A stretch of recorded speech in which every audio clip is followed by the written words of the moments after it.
Hey guys, Bias Ramos, and today the Miami Dolphins play football, and that's just amazing to hear, especially after the little run they've been going on. But yeah, they play the New York Giants, 1 o'clock kickoff, Hard Rock Stadium. It's gonna be on Fox this December 5th, which is today. It's game day, guys. First and foremost, I just want to inform you guys that today I will be streaming on Twitch during the game, having like a little watch along, probably play some Madden. We'll see what happens. But yeah, I definitely want to be on Twitch and chat with you guys. So if any of you guys watch this before the game, just come stop by and check it out. I'll probably be on the entire length of the Dolphins game, and then right after just cut and then go make the post game video. But yeah, to get into anything else, reason this video is coming out late is was traveling back from Utah, and then drove up from Miami, had to work a soccer game last night, and then there was a free country music concert 2 blocks away from where I was doing the soccer game. I mean, you cannot beat free. So definitely had some fun last night, and gotta pay the price. Come out late with videos, but it is what it is. As long as we're getting it out before game time, it's all good. But yeah, let's get into the game. So we are playing the New York Giants, and they're dealing with a lot of injuries. Aside from that, they are not that great. I mean, they pretty much almost have the same record as the Dolphins. They're 7-4. Dolphins are 5-7. But it's the New York Giants. They haven't been doing good. And then now you add on all the facts that they're pretty injured. It's not good. So injuries for the Giants, and all of them are not listed here. So I'm just gonna tell you some of the top 5 I see. Kyle Rudolph, tight end, questionable. Cullen Gaspasia, probably said that wrong, questionable. Caden Smith, tight end. Trent Harris, linebacker, both on injured reserve. And Daniel Jones today just got listed as Daniel Jones, quarterback, just got listed as out. Got listed today.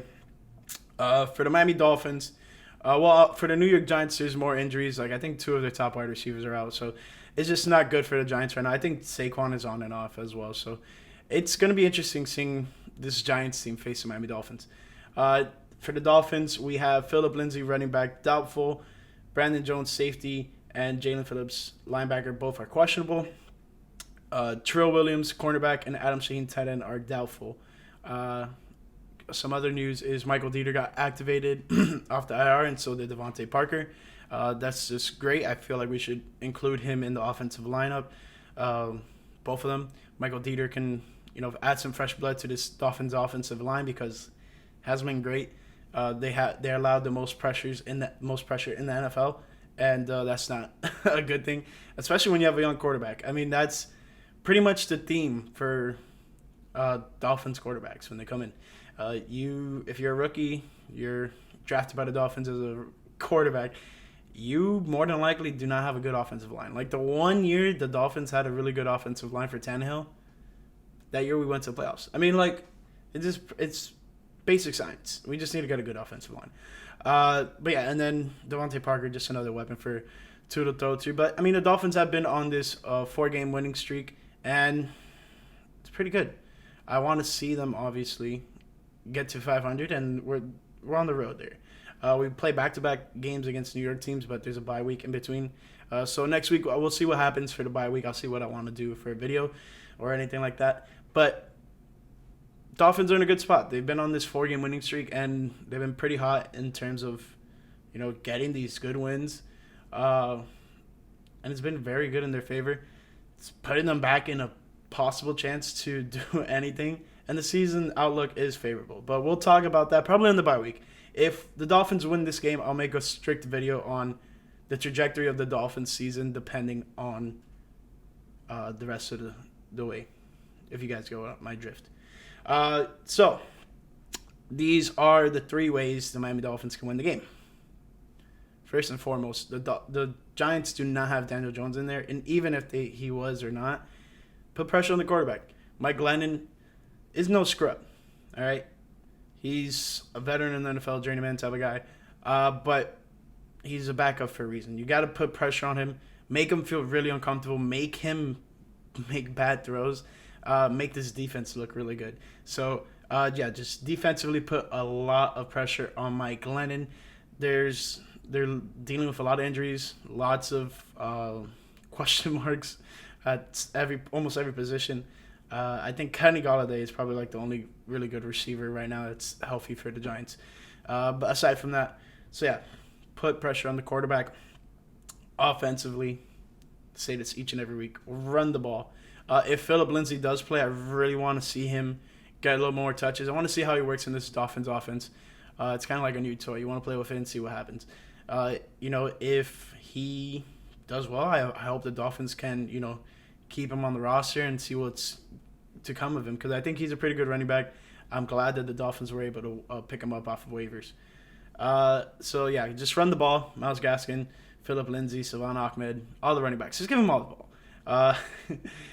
That's the one thing I feel like the Dolphins in this winning streak have done well offensively is, be able to develop some type of running game. I'm not saying it's great. I mean, barely break 100 yards. I think 2 games in a row we've had 100 yards. Aside from that, when you factor in the running game, it's very cohesive with creating a great passing game, because you can do all these type of other plays, play actions, fakes, all that other stuff. So I feel like it really helps develop the offense. So put pressure on the quarterback, keep running the ball. Last but not least, I can't believe I'm saying this. Our kicker, Jason Sanders, needs to be perfect. I mean, if you think about it, this Dolphins team could possibly be 8-4. Now you're probably saying, "Oh, so what do you mean?" Dolphins have lost 3 games decided by a field goal or less, and it also factored that Jason Sanders happened to miss a field goal. It's not rocket science, guys. I'm not saying that if he makes these field goals or he misses them, the outcome is different, but it does help when you make the field goals. When you get guaranteed points, that's awesome. I mean, last year, if you would have asked me, I would have said Jason Sanders is the best kicker in the NFL. This year, not even close. And saying he was the best kicker in the NFL is a stretch. We all know Justin Tucker is, but okay. Even he has his days. But yeah, put pressure on the quarterback, run the freaking ball, and Jason Sanders, please be perfect. I really want you to redeem yourself for having those few flops in the season. So, yeah, that's pretty much it. I'm going to try to get this video out as fast as possible. And don't forget, if you can, check me out on Twitch. More than likely, we'll just be watching along, talking about the game. And then if we get a little bored or something, we'll play some Madden. So we'll see what happens. But thanks for watching, and I'll see you guys later for the post-game review. Peace.